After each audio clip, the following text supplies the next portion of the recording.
Got a lot of apologies to make.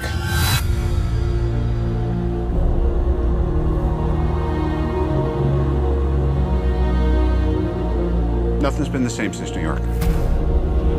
You experience things, and then they're over. I can't sleep. And when I do, I have nightmares. Honestly, there's 100 people who want to kill me. I hope I can protect the one thing I can't live without.